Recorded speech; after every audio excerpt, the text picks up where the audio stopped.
broadcast network, AFTERBUZZ TV. Over 20 million weekly downloads in over 150 countries, and your number one source for after-show entertainment.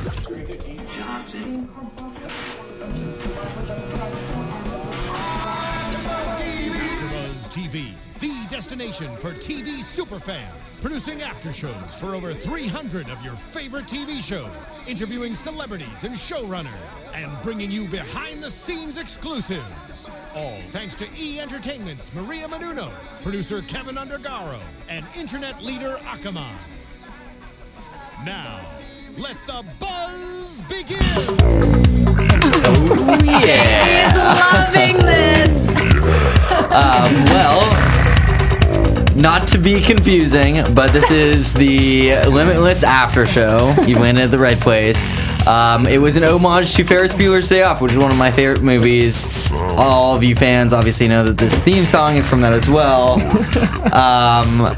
Except our panel wasn't as familiar. I mean, I'm kind of a special case because I worship this movie. I've seen it countless times. And I was very happy with all the references, well, as hopefully you are as well. I think that's pretty common for people who have seen that movie. Right. I have not seen that movie. Totally. Well, yeah, no. I've seen it once. I've seen it once, and it was a long time ago. Nice. Well, it's worth rewatching, Amanda. I agree. Perfect. Well, yeah, why don't you guys introduce yourselves and we'll get into it. Yeah, I'm Amanda Richards. You can find me at AmandaFTA31 on Facebook, Instagram, and Twitter. And I'm Frank Maiorana. You guys can find me on Twitter at Let's Go Frank M. Awesome. Well, I am JB Zimmerman. You can find me at JB_Zimmerman. And this after show, let's talk about it. Do you want this looping the whole time? I think so. Can we? Can we do that? Let's play the song the entire time. All right. I think I've enjoyed enough of the Oh Yeah song. It was good though. It's so good. Has made your night. If I had a theme song, that's like close to the top of my list. Well, you know how baseball players, they have a song that they come out to. I was just watching the World Series the other night. Every time they come up to bat, they have a song that plays to get them like pumped up and ready to go at bat. I think that would be That might be. It's pretty good go-to. Well, yeah, I mean, we start off the episode, there's probably the most obvious homage and tribute to the movie is sort of how Ferris Bueller, who's played by Matthew Broderick, talks to the camera. It's sort of like you're kind of with him, so he breaks the fourth wall, and it's sort of like we're along with him as he's playing hooky for the day, which Brian definitely does. Hence the bathrobe and how he's like getting his parents, which are Mike and Ike in the episode, to believe that he's actually sick. The clammy hands, the feeling cold. I mean, even the shower scene where he is like got the mohawk and he covers his face when he cleans himself. All references which were done perfectly, I must say, very tastefully done. So props CBS. And he said how easy it was to be done. He's like, well, I wasn't that convincing, but they believed every second of it. Right. So it's. I think we talk about this a lot, and Frankie, you can weigh in on how the show is very aware of itself, and it pokes fun at itself in smart ways, where it's not like too slapsticky, over the top, but it's not pretending it's something it's not. It's not, Yeah, exactly. And I have not seen Ferris Bueller's Day Off, so I'm really glad, JB, you have, because otherwise our viewers out there would be like, none of these people have seen this movie. I'm sure we're going to get a few comments. Totally. No, I'm going to take some heat. But sorry, guys. But yeah, exactly like you were saying, this.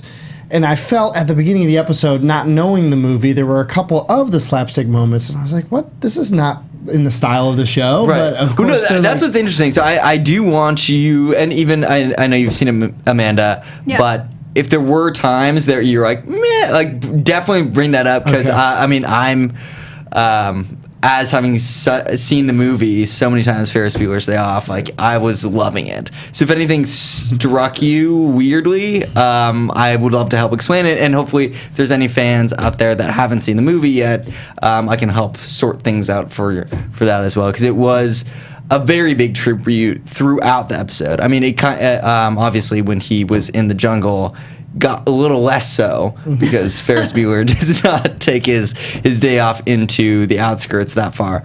But they definitely kept a lot of references, even the names of the characters that he gives the mercenaries. That's what I figured. Yeah, were characters of the movie. So we can definitely talk about that.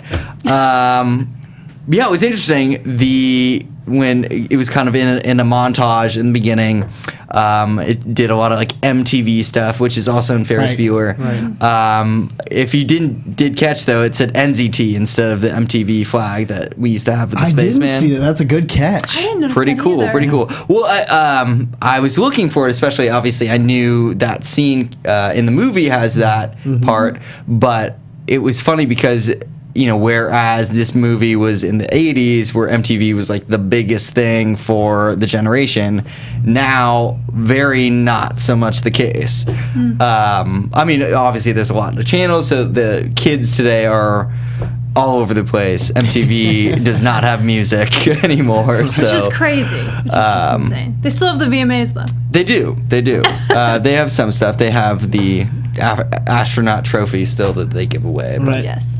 but It's yeah, not the same. neither here nor there. It was interesting because I was looking for that, given how much times have changed since the movie's come out, because it is an older film.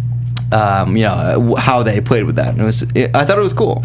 Well, and you talked about too how smart the show can be and the creators can be with each episode. And last week's episode was primarily focused on the serialized elements with, you know, Senator Edward Mora showing up and a lot of storyline that had to deal with Rebecca's dad. And now this episode was a completely new direction for the series. I mean, it's just basically a movie shout out all episode long, based upon this Black Op operation. It was, if you notice, JB watching, there was basically no carryover from last week. Right. Which I was slightly disappointed about. I mean, we learned a lot last week. I thought there were a lot of intriguing elements when Eddie Mora and Brian have their conversation on the rooftop about what's ahead. So I just kind of missed some of that. I wish somehow the senator could have been involved in this Black Op, or Mr. Sands could have shown up. We didn't see him this week. We haven't seen Brian's dad in a while and his family and what's going on with them. So this was just a complete departure. So it's creatively very cool. I just think story-wise, the show itself really didn't move forward in a significant way for me this week. I agree. It almost felt like it was a filler episode instead of a pivotal episode like the last episode. The last episode was really specific and really important. Yeah. Right. Well, no, I do agree with you guys on a lot of those fronts, because I wish Senator Mora had some presence, even if he wasn't in the episode, like with Bradley Cooper's face. Well, his picture was in the episode, right? And Well, no, I wish, like you were saying, because of everything that happened in the last episode, I wish that some concern for Brian's, welfare or his health or his whereabouts was noticed in some way. If it was just like a Mr. Sands being like, where's something, some little thing that showed us that Mora is still, still has his back, is still aware of what's going on, and isn't just like letting his asset be swooped up by the CIA like at whim. No, I mean, that could be true later on. They could make up for it in a later episode, but I really agree with what Amanda said in that this episode really could have been placed at any point so far during the season. I don't think this episode specifically needed to be episode 7. It could have been episode 4 or 3, and I don't think we would have noticed the difference as viewers. Again, and that's not a criticism against the show. It's a really well executed episode, and it sounds like for fans of Ferris Bueller's Day Off, it was something that was truly incredible. But I just want to get back, and every week I say this, so I'm sure the viewers out there who are watching this say, Frank, you say this every time, but I want to see more of Rebecca's dad and Brian's dad, and the way that Brian is being controlled in his life with this curse, but also this blessing at the same time. And for this, it wasn't a case of the week, but it was more like an operation of the week. Right, right. With a bit of change of scenery, which I liked. I mean, Amanda, I think you hit it right on by saying this could have been anywhere. It could have been season 2, even. Like, they did it in a way where, because there were no real ties to the last episode and nothing really, cliffhanger, like huge cliffhangers at the end. It's very mobile in where they could have placed it in the season, and maybe they wanted to do it that way by having like a fun episode that they could place anywhere, really, based off of how audiences were taking the season, and just sort of giving a tribute. Obviously, I thought it was fun as a fan of Ferris Bueller's Day Off. That was fun for me.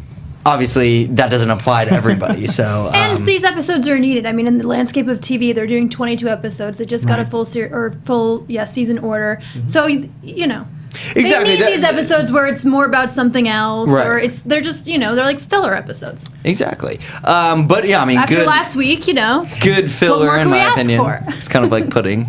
Right. Or cake. Well, and also one thing I noticed about this episode, and sort of a general thoughts as we're going through it here, was that Naz's character was much different for me this episode. All of a sudden, she's very protective of Brian. Yeah. And wants to know where he is. And, Brian, I will take care of you. And she shows almost this matronly concern for him that I had not seen from her before. Where do you think that comes from? Well, I think we learned a lot in the last couple of episodes of Naz. I mean, they've kind of been pulling back the curtain with her. She came out sort of guns blazing and it's kind of an enemy. Now that he is a part of the team and is a liability like for her department, I think she's really taking a different tune. Obviously, she came clean kind of with Rebecca, so that being off of her plate, she might not have to be so cloak and dagger about what she is doing sort of overall with NZT and with Brian and how that's being controlled. I also feel like that Brian's proved himself a lot more than, she has, as her position in the department, I feel like she has to be very wary of bringing new people in, trusting them with information. She can't just give everybody the benefit of the doubt that they're going to be an awesome consultant and have not even on NCT. Yeah, exactly. And the fact is, he's taking drugs. Like, she's welcoming someone to her team that literally takes drugs every day to help them. Wow. So it's a very interesting dynamic, and I feel like, maybe it's because we don't know the exact timeline, how long he's been working for her, but I think just because he's shown a lot of success and his willingness to help, his morality has really come through in previous episodes. Maybe she's warmed up to him a lot. Well, and I also think it might have nothing to do with Brian in a sense, because it's just whenever if you're a boss of a department and somebody, whoever that may be, does something to mess with your department, it's more about wait, hold on a second. What are you?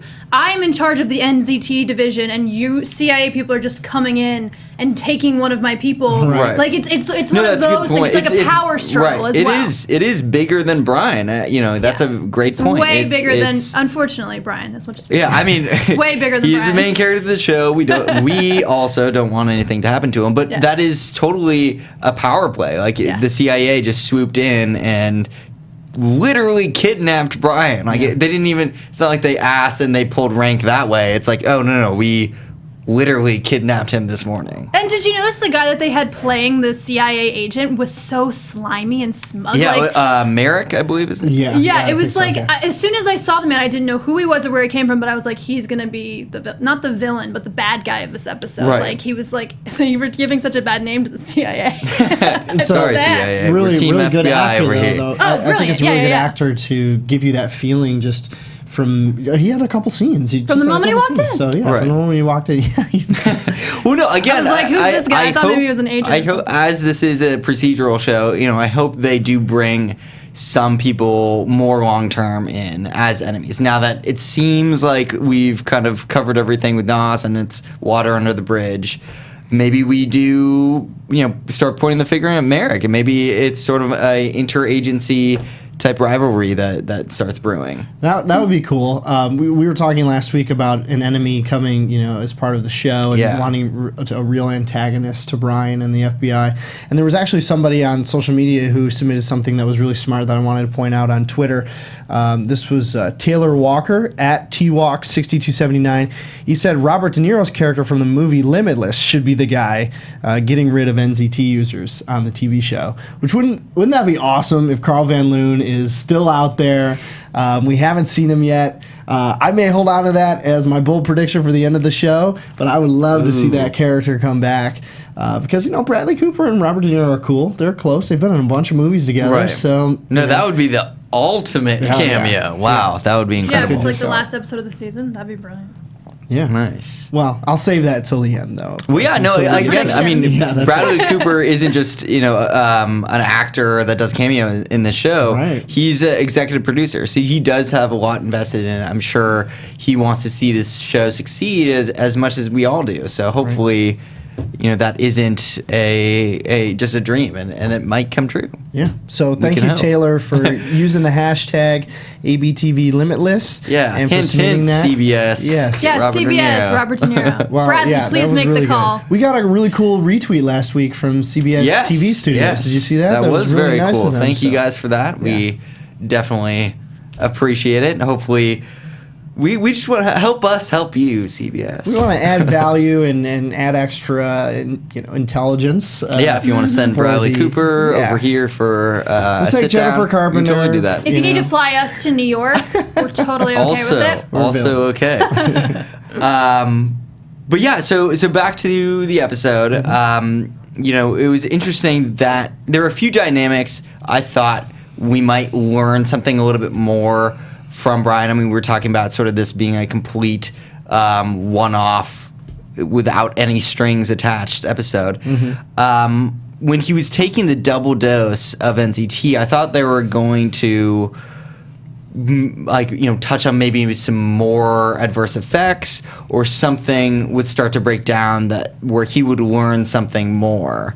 Brian would? Where Brian would, exactly. Like when they're on the stakeout and the leader of the Black Ops team wants him to be operating at full capacity. Right. He gives him the okay to take a second pill, his second of the day, which is, I believe, the first time Brian's ever taken that much in one day. Yeah. Yeah, that's right. So, Um, and Yeah. you wanted him to be at his best, and Brian has that stash of 5, which we saw at the beginning of the Right. episode. So he took one, I would think, before he left for the day, and then he got kidnapped. Well, actually, I don't think he took No? the one that he stashed because he used that to poison the. Well, it ended up being the CIA Besayev. guy gave him 2. The CIA gave him 2, right? There was 2 in the little pillbox. Right. Well, I think he took one when he first got out to the jungle. Right. And then let's call him Rooney because that's his When his took Ferris another- Bueller's character's name. Okay. The first one that Thank gets you. killed. Thank you, JP. Yeah, totally. His name's Rooney. So first pill entering the jungle. Mm-hmm. Second pill when they're on that stakeout. Yep. You're saying you thought he got 3 from the CIA? Oh no, I was saying he got 2 from the CIA. Right. And then he popped that second one when they were still on the stakeout. Right. Yeah. And he's kept the third, which is the one he brought from home. I see. Yeah, you're right. To poison with the berries. Right. Okay, that makes sense now. Sorry. Yeah, I mean, it is confusing because there's so many pills and so many different sources. Right. I'm They're surprised. clear, Yeah, it's just tough. exactly. It is. They're clear. It's tough. I'm surprised at how many people have access to NZT. I guess that it is so dangerous. People aren't just, popping them like Skittles. But it's we'd all be doing interesting it. that Yep. the access is so easy. I mean, CIA isn't just anyone, but I hope that in future seasons, we delve into that, like how the supply chain of NZTs works. Yeah, it seems to be mostly governmental control. So the FBI has access to it, the CIA does. But it seemed like the military did not, because these operatives who were in the forest seemed completely clueless to what this was and didn't even take it themselves. Now, they don't take it because Brian tells them that there's side effects and he's the only one immune to it. Now we know that he has the shot that Edward Moore provides to him. But I think it's mostly the spy agencies, FBI, CIA, that have real access to it. But I agree with you. It'd be really cool to find out the origin of this pill and where it's coming from and who's making it now. I keep talking about Jason Bourne when we talk about this show, but he goes back and he finds out where it all started for him. And for this show to explore that topic, I think would be really interesting because you can kind of move into an origin story in a way to find out how this pill's getting made and who's doing it. And then a topic that was introduced last episode you could potentially resolve in that who is taking out the people who are using it now. Right. So there's this whole other battle going on, this sort of global battle between these two sides that I look forward to, sort of like you, in hoping that we get to see what happens between those two parties. Yeah, well, again, hopefully we do. I mean, I think that I agree that that's the most interesting stuff to me, other than them doing parodies of my favorite movies, which is also appreciated. Right.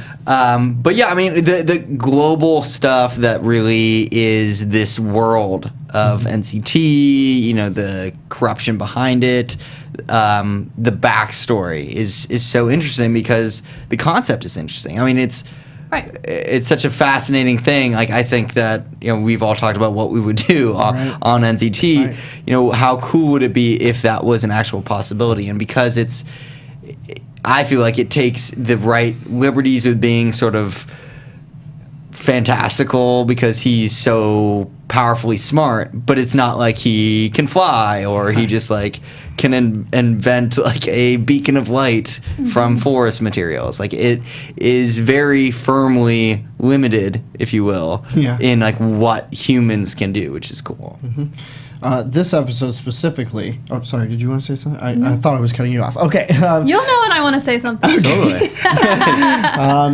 What was interesting about this episode with Brian in the whole Basayev chronicle saga is that he does his job. He comes out, he does it. They capture Basayev, and then he hangs around for a while, and then tries to change everybody's mind and plot against them. I would imagine being in that situation, wanting to just be as quiet as possible and wait for my ride to get out of there. But for some reason, he feels a pull toward trying to save this guy, which was strange. Yeah, I was like, why are you getting involved in that? Just stay out of the way. Yeah. Right. Did you feel differently? No, I felt the same way, and I also thought it was kind of bizarre how he didn't seem very scared during the entire situation. Yeah. Was that something that had nothing to do with Ferris Bueller's Day Off? I don't think so. There was no assassination. Well, I was just thinking about if I were, even though I wasn't in, if I were in the woods with these people and all this was going on, I'd be terrified. Yeah. Right. So it was just kind of bizarre. And much more quiet. You watch movies like Lone Survivor, or even Act of Valor, which was based on real operatives. Mm-hmm. They are so quiet. They never take their voices up to, base level as men and women too. It's mostly a whisper. Mm-hmm. So anything above a whisper just strikes me as odd and false because.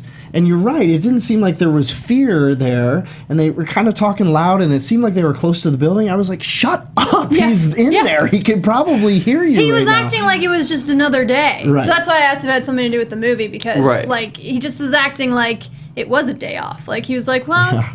This is the type of stuff that happens to me now. It was just very... Well, he does work... normal. Right. He does work for the FBI. I do agree that this was very extraordinary circumstances, being in the jungle on a Black Ops mission with, trying to catch a Spetsnaz guy who they're about to kill. So there was some... moments of now that you guys are explaining it seems sort of odd. Yeah. I guess having said that, I give them the benefit of the doubt by blaming that on NZT. Maybe, because I feel like if you are so calculating, you don't really have time for fear. It sort of Fear is kind of a distraction that your mind gets overwhelmed with, the emotion and a lack of control. So I have to, again, could be giving too much credit to the writers in NZT. But Brian's an NZT, which gives him every 10 minutes is a day or something like that. That's what they said in a few episodes ago. So he has time to be scared. Well, no, I mean, he is the... True, but I mean, he can get over that very quickly. But I guess if you're that smart, maybe you're not scared because you can get yourself out of it. Right. Well, maybe he was having microseconds of fear and we just couldn't see it. But also talking about why he didn't want to help the guy that they were trying to catch, or why he did want to help him, I feel like it was because when you're in that situation and you don't know who this guy is, and they're telling you they're about to kill him, I mean, that's just like, for me, I feel like I'd be like, okay, maybe this guy's a terrorist. He may be the worst guy in the entire world, but I don't know that. Exactly. So I kind of want to help him. Like, I just want to, I don't know, I just want to be like. You would want to help. I would want to just be like, let's just not kill anyone today. Let's just help each other out, True. I mean, I think that's a fair point. I actually think that's a really good argument to understand from Amanda's point of view. Is something that I wouldn't see. I think if I'm sitting there with a group of Black Ops guys and they've got a potential terrorist, I'm gonna mind my own business. Yeah, just you guys do what you gotta do. You do you. Yeah, you do you. I'm gonna be over here. I'll catch my chopper and peace out. But that's not the case. But I love what you just said because it does give me a perspective and sort of a logical reason. I'm just thinking why he would have done that. Yeah. Well, no, I think that's sort of the same reasons why Senator Mora picked Brian to be worthy of the antidote, is because he, for better or for worse, doesn't really think about his own life as much, right. And the consequences of that. So he is sort of foolhardy, and he's like, yeah, well, I heard, I translated the Russian a little bit. Why are they trying to kill you? That's weird. Yeah. He is in some ways lacking a certain common sensibility, but in other ways, it's an interesting dynamic where he is so selfless it's almost like hurting him. Right. At the same time, like Frank, you were saying, like sort of why he was pitting those guys against each other. I feel like this episode really showed the NZT element in how it relates to survival instinct, because I feel like you don't really know who people are until you're backed up into a corner. We've talked about that before. When you're in an environment where it's sort of like, I might have to kill someone to get out of this, like they're gonna kill me if I don't figure out a way to outsmart them, to do whatever. He was planning to kill them. So it's an interesting, again, window into his morality of what he's willing to do. What would you guys do if you were in Brian's position? Yeah, that's a great point. Great question. I would never be in Brian's position. But if I was, I would probably try to just be as quiet as possible. And I'd probably be a wimp. I'd probably just be like, whatever you guys need. Exactly, it's fine. yeah. Which is so embarrassing to say, but true. I'm the same way. I would have, kind of like I was just saying a minute ago, I would leave them to their business. I came and did my job, and now I'm out of the way. But I understand your point, JB, in that this is a selfless character. This is somebody who looks out for other people, and oftentimes people that he doesn't even know. We've seen him in previous episodes walking down the streets of New York and riding on buses and repairing relationships between people just for no reason other than he's on the pill and he's feeling good and he's happy to problem solve. So I do understand that point. One thing I definitely wanted to point out, though, is that when he gives the pill to Basayev, he's supposedly poisoned it, but then Basayev is still alive at the end of the episode. Right. And some dumb bus driver stops the bus with a bus full of teenage girls and boys. Would never happen. And says, yes, excuse me, Mr. Terrorist-looking man, would you like to get on our bus? and we'll take you to safety. I was literally, and you know what, Vern, our boy Vern out on social media on Twitter, at Vern's Views, agrees with me. He said, hashtag ABTV Limitless, why would a school bus stop for a crazy-looking man walking out of the woods?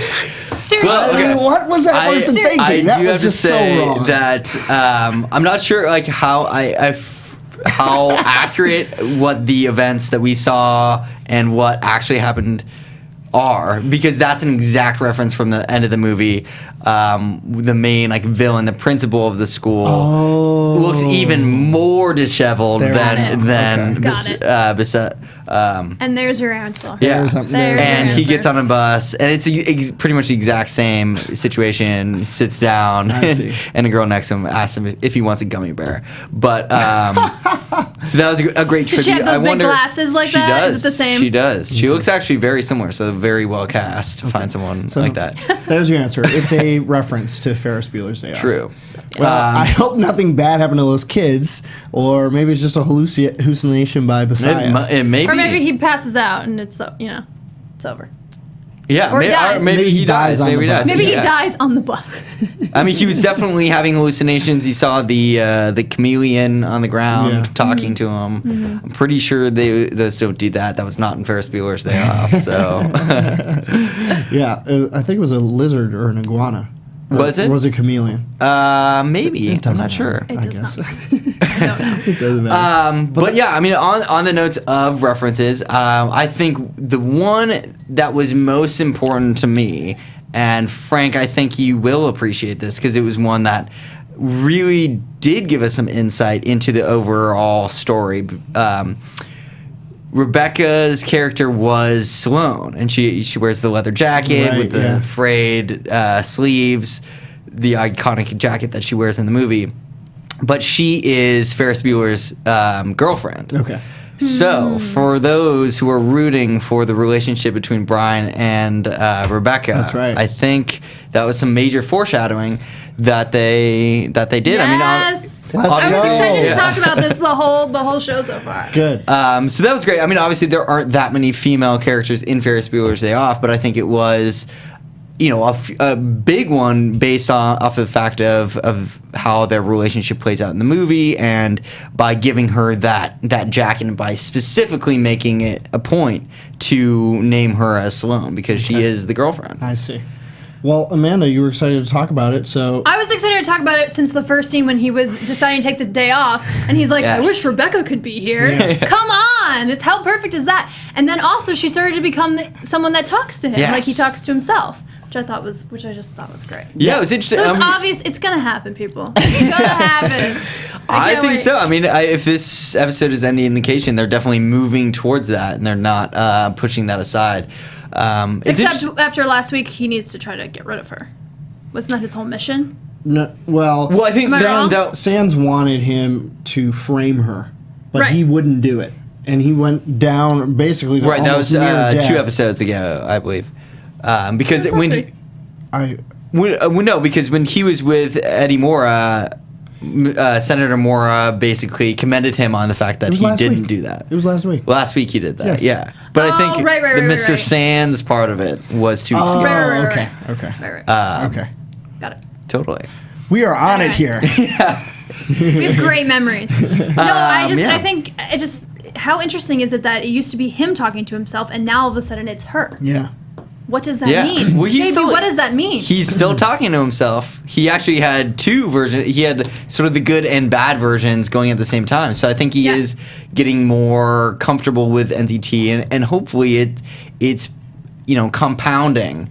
And he's getting maybe an exponential effect from using it more. Maybe it's because he took 2 pills in one day, or just that's because true. it is building and he's using it every day, that his brain is literally growing. Right. Right. Again, that's the type of stuff that I want to bring Bradley Cooper back to explain. Yes. Or maybe his cheap scientist or whatever. But hopefully he finds the NCT factory. We get those answers, because that is definitely permeating in my mind right now. Well, and also this episode brings up another branch of the government. Last week we saw Rebecca in war games. She was practicing war games with higher level people within her organization, and then we have the CIA aspect of government being a part of this episode. So I don't think we're that far away from getting into politics with Eddie Mora's, legislative side too. I think that it seems like the show is trending that way, where we're going to get more and more governmental oversight of this one person, and he's going to be given tasks, higher level tasks, that are going to be involving high-level officials. I think that's where the show is ultimately going, and I think that's what can be really interesting. What is the effect that someone like Brian can have on public policy or influencing someone to vote a certain way if that's what Eddie Morra wants? That's what can be captivating about this show is when Brian gets his first real assignment directly from Eddie Morra. Yeah, that was the first thing I just thought when you said that about politics, like celebrity. Yeah. What if they make him some type of celebrity and then he is someone who is, helping the community and helping people make decisions? Yeah. It could be really interesting. Interesting. Very interesting. I mean, he would absolutely be very effective for that. Yeah. I guess pitfalls include just playing the devil's advocate. Obviously, having a poster child for drugs, not the best. Well, they don't have to say he's on NZT. They can just say he's this genius or something. Right. Right. No, only the FBI can know he's on NZT. He could be a very big asset for the FBI. The only thing is, I feel like Senator Morra would not want that, just because I imagine because he's such a public figure, he would want someone on his team that was sort of under the radar. Behind the scenes, right. But you never know. If Brian becomes so good of a partner, maybe he wants to have him be his vice president one day. We'll see. Anything can happen. Yeah. Well, remember in the first episode, Eddie Morra says he's probably not going to run for president because he doesn't want the schedule. Yeah, it's yeah. But that's a tough one. Could change. Hey, maybe he can figure out how to have his cake and eat it too. I mean, look, just logistically with this show, we're not going to get a whole lot of Bradley Cooper in episodes. Mm-hmm. He's an Oscar-nominated actor. He does a lot of film work, so we're not going to see him do many. I wouldn't speculate that he's going to be on more than 3 episodes a season, if that. Mm-hmm. He is an executive producer, so he does have a real interest in the show, like you were saying before, JB. But we're not going to get a whole lot of him. He's a busy guy, and he's doing a lot of other things. So the show, it's on the show and the creators to come up with a way to keep him involved and keep his organization involved in an interesting way. Mm-hmm. And I think Mr. Sands does that. Every time he comes on the screen, I'm like, oh, what's about to go down? And this guy's strangely powerful. Right.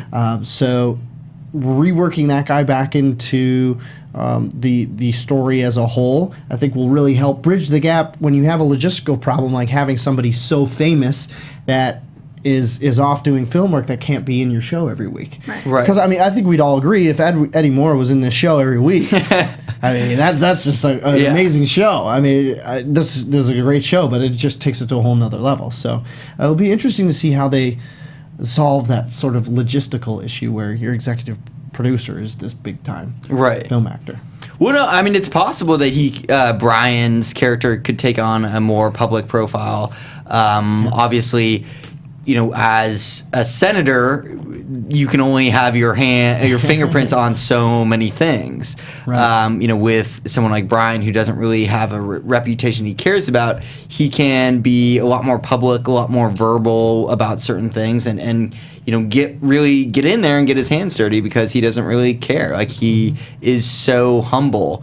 He doesn't really have any aspirations of his own, or that he cares about more than his family. And Brian just seems like a politician to me in some ways. Just the fact that he's charismatic, and when he's that smart, he's able to say exactly what you want to hear. I just think that he would be able to definitely, get elected, or they could plan it however they want to plan it. Well, now that he and Nas are sort of on the same side, bizarrely, oddly enough, the door is sort of open for that, for higher profile cases, for more of a responsibility within the FBI, or even outside of that. I think he might be getting more logistical freedoms. We saw him just at the beginning of the episode, pull a sick day, has that happened before? Right. I think that's his first one, because it was the first time he thought about using the secret pills stash, which he didn't have. And I love seeing that part of Nas too today. I thought that it was really a great character development to see that she's not just, the boss. She has a different side to her, and she really is on everyone's side. And last week as well, when she was helping Rebecca kind of with the whole war games with the whole war games, she was trying to be her mentor and all that kind of stuff. So I like that we're kind of seeing a different side to her and seeing her different elements and layers of her character, not just the boss. Yeah, she was fiercely defensive when Brian was lost. Yeah. And to further your point, JB, when they all found out that they didn't have Brian and the CIA came and took it, they all went bat-you-know-what crazy about it. And they set about to get him back as soon as possible, and were going over the heads of the CIA operatives who were organizing this mission to try and get him back. Now, normally, you would think two governmental agencies could work together, and I kind of agreed with the CIA agent when he came. He's like, this is a friendly visit. We're just going to borrow your guy for 48 hours, and then you'll get him back. In some world, if I'm the FBI agent, then I go, okay, that's okay, we'll get him back. But it was the complete opposite reaction from Boyle, from Rebecca, from Nas. All were really upset about it, wanted Brian back really quickly, and to further your desire and mine that Brian and Rebecca end up together, she was really trying to get him back, blackmailing the Boyle's old buddy to get the location of where he was. Just exhausting every resource to try and get him back. Yeah, Nas, I think it was a power thing more than her caring about Brian. Rebecca, I think she cares about Brian. Yeah. Well, no, I think that they both do. Maybe Rebecca does a little bit more for special reasons. Or he'll end up with Nas. But, I think... No, I did not say that. Scratch Oh, that. God, no. Please, Yes. I'm please, just no. kidding. Amazing. That would... I love would veto that. I would love idea. it. I mean, Let's go. I can't even wrap my head around it. I love that we saw more of Boyle, too. I just want to put that out there. I liked seeing more You of like him. Boyle? I kind of... Well, not until today. Not until today. Until today, he was kind of just like that guy, in the office. That gives information. That gives information, exactly. And I like that we got to see a little bit more of him today. We got to know a little bit more about his character. Even the fact when he was on the street, the guy was like, hey, CrossFit guy. It was like, oh, this is the type of... That just... Even a simple line like that gave me so much about his character. I'm like, oh, he's like a fitness guy. And he's someone who is really interested in, having a routine. Like, it just gave me more of an idea. And what his used to character be in was. the armed service, and was with a guy. Yeah, That's a totally great point, because so far all we've seen from him is slightly antagonistic toward Brian, and mostly is just there to deliver the facts about whatever case they're working on for the week. And these procedural shows, that's who they have. Right. That's like that is a role in the series regular whatever, is to have one guy who's the guy that gives the information. Right, yeah, the token. And so I love that the show agents. is clever enough to be like, okay, we're going to have that guy, but we're going to give him layers. We're going to make him interesting. Right. And that he cares about Brian. It's not just that he's that guy that is just there. It's, they are really a team. And I like that they take that role of caring for Brian. It's not just like he's a member, but he's sort of... they want to take him under their wing. He's not military trained. He's not like an expert that knows how to defend himself. I mean, he got a little bit of training a few episodes back for a day. Yeah. But, you take him into a with jungle Rebecca's with boyfriend. Right, exactly. Which we haven't seen him in a while. I have not seen him. He did one episode. True. Well, maybe things are on the rocks. Yeah, what's going on? But yeah, I mean, we take... I did appreciate how we stepped out of the city for an episode, just for an environment change. It was refreshing. Having said that, I would love to go back and find out more of these answers. I mean, it was interesting how they wrapped up the show. Obviously, I like the double crossing and the triple crossing and all of that, but they... kept the Ferris Bueller's references throughout. And I like that when they went into something that big, it wasn't just for a whim to cover up something in the beginning. Mm-hmm. It was a central theme, and they stuck with it. So like when they have conviction, even how he gets out of the jungle when he's alone, Brian goes berserk, which is exactly a thing that one of the characters does, Cameron, in Ferris Bueller's Day Off. He just has a complete freak out and screams really loud and just kind of zones out, which was perfect for the fact that he was coming down off NZT and did that. Kind of a simple answer, but because they tied it into a tribute to the movie, it is an extra layer. And I feel like that they do try to give it, the writers try to give it everything they can, even if it is sort of a time we have to find a solution fast. Right. There's, even if it's a half a step more thought involved. I do appreciate all of that. Yeah. and it must have spoke to a lot of the viewers out there who have seen that movie in the past. All those little tidbits, but at the same time, we as casual viewers and people who have not seen the movie can still be involved in the episode and learn a lot and watch it for what we've seen every week. But at the same time, there's little extra gifts for you guys who have seen the movie before and have seen it dozens of times. And look, it makes him so happy. He's excited. He's been so JB excited this whole Do it episode. again. He's loving it this I'm a episode. fan. I'm a fan. Now they should do a Star Wars tribute episode. I'd love to see. Yeah, no, them seriously. do I mean, that. we've had a lot of tributes. Obviously, this is Ferris Bueller's Day Off in a huge way, but we had Entourage a few episodes back. We talked about with Josh. Yeah. I'd love for the fans to write us. What references would you guys like to see Limitless take on? I think they teased us a little bit with a line from the Taken Liam Neeson series.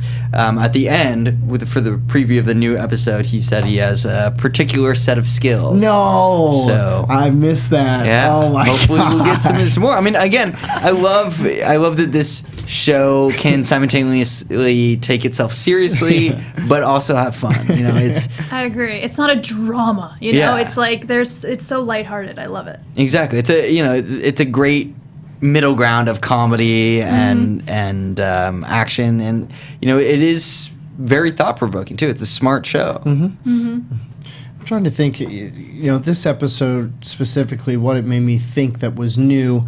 And I really think the newest thing for this episode was just how valuable Brian has become to everybody involved. I mean, even his agents that watch over him, they're concerned about him being sick. Now, I know this is the beginning of the movie for Ferris Bueller, but the real big development and takeaway from this episode for me is that he is such an integral part of what is going on now to a number of organizations, to the FBI, to Eddie Moore's organization, and now to other government agencies who've noticed him and know about him and want to take him against his will and against the FBI's will to make that kind of thing happen. So I think, if anything, he has risen to a new level of notoriety and value to each of the people that he interacts with.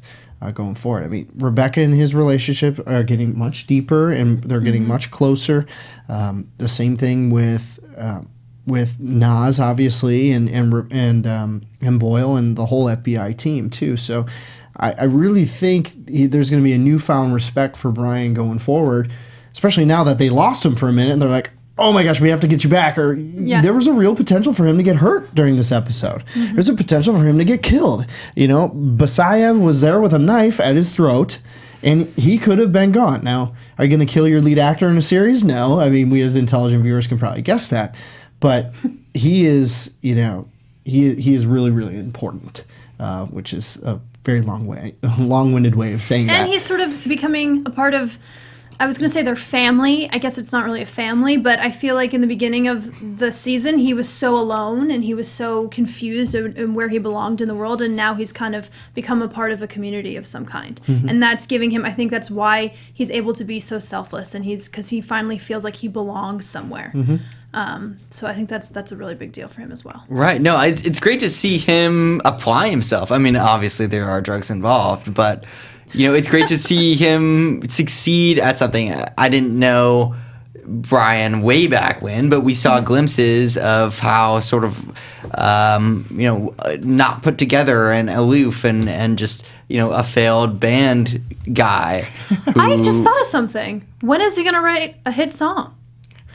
If he loved music, wouldn't he get on NZT and That's write true. a hit song, the greatest song ever? It should be the Just greatest thinking song about ever.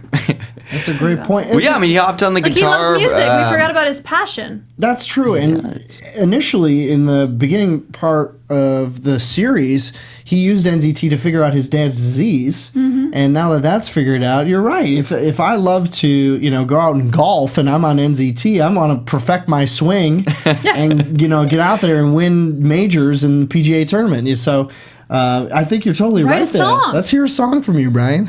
Yeah, Brian, just do something for you. Yeah. Then he becomes a rock star. Right. Then he uses it to become a senator. We've got this all figured out. We're giving tons of story Yes. ideas, and they're looking at us going, we don't need any of your help. I was going to say, if the writers are watching this, they're like, please stop. Yeah. Well, hey, stop. We got it covered. we got a full season order for this show, so there's Yeah. many, many more episodes to come. So hopefully we'll see that type of stuff. I mean, I'd love them to take the liberties and kind of get more into the backstory of the characters, even the side supporting characters, Yeah. like we talked about. But we will see next time. Till then, where can the people? Why, find let's you guys? predict. Oh, Predictions. okay. You fired off one early on. Do you have more? I know. I can have some, yeah. And now, your AfterBuzz TV predictions. So, remind me what I said before, because I totally forgot. What my prediction was. Oh no, I forgot. It's my fault. It's my fault. forgot. I'm making these guys try and tell me. It's your prediction, that's Frank. Sort of like, Jesus. Yeah, that's sort of like a boss move. Oh, what was I talking about a minute ago? You ask. Anyway. Side note. Anyway, Emily What's your must be prediction channeling through now? me. My prediction now is that Brian is going to become an operative for Eddie Moore's organization through the CIA. I think the introduction of the CIA in this episode was not an accident. I think it was new, and this character that we got introduced to, the office CIA agent there, is not just going to go away after one episode. This is not something that Nas can keep a lid on, which we've seen with her being completely surprised by this kidnapping, for lack of a better term. So I think that's how he's going to get his influence, and that's how he's going to get his access for Eddie Moore for whatever's coming. So I think he's going to become a pseudo CIA operative. Interesting. Yeah. Double dipping on the agencies. That's okay. Okay. Interesting prediction. Amanda, do you have any? I'm thinking about the holidays. I feel like the holidays might play into this series a little bit. Just thinking of Christmas time in New York, and maybe him and Rebecca. Something happens there. I'm like seeing Always snowfall. back to the romance. Always back to the romance. I got to put the woman's point of view in here. And then I think something's gonna happen with him, either with the family or becoming a part of society in a certain way, where people are like a celebrity or a senator, or even just like someone in this. I was going to say superhero, but that's not what I mean. But somebody who's like actively doing something in the city, so then his parents are really In the proud of public him. eye In the more. public eye, correct. Got it. I remember what I was talking about, so I'm going to add a bonus prediction. Ooh, nice. We will see Robert De Niro at the yes. end of this yeah. season of the show. He will show up, and he's going to be the master villain that we've been talking about. Who's Frank still is behind making it the all. call. I'm making it right No, now. hey, I would love to see. I feel like everybody. How could you not appreciate if Robert De Niro came to us? That would be a huge get. Hopefully that does happen. Yeah. I'm gonna say that I think we're definitely gonna see more from the CIA. The whole Black Ops thing was such a blown up disaster that I feel like the FBI wouldn't even do them the courtesy of keeping that quiet, because it just went haywire. Like, they said they had everything good, and there was like 3 or 4 backstabbings that happened, and Brian almost got killed. Like, had he not been so unbelievably smart, he would have. So that is not okay, and I don't think Nas is going to stand for it. I think she's going to step up, and in a big way. Let's see. That's a good one. Nas is an interesting character. in Yeah. this series, Yeah, so we're going to she's see what fierce. happens I with like her. her. The evolution of Nas. We'll see. Till then, when can the people find you guys? Well, when is anytime? Where is on Twitter. You guys can find me at Let's Go Frank M. And I'm Amanda Richards. You can find me at AmandaFTA31 on Instagram, Facebook, and Twitter. Nice. And you guys can find me at JB_Zimmerman on social media. Thanks for listening, guys. Bye, everybody. See you next week. From executive producers Maria Menounos, Kevin Undergaro, Phil Svitek, and the entire AfterBuzz TV staff, we would like to thank you for listening to the AfterBuzz TV network. To watch or listen to other after shows and post comments or questions, be sure to visit AfterBuzzTV.com. I'm Sir Richard Wentworth, and this has been a presentation of AfterBuzz TV. Buzz you later. The views expressed herein are those of the hosts only and do not necessarily reflect the views of AfterBuzz TV or its owners or principals.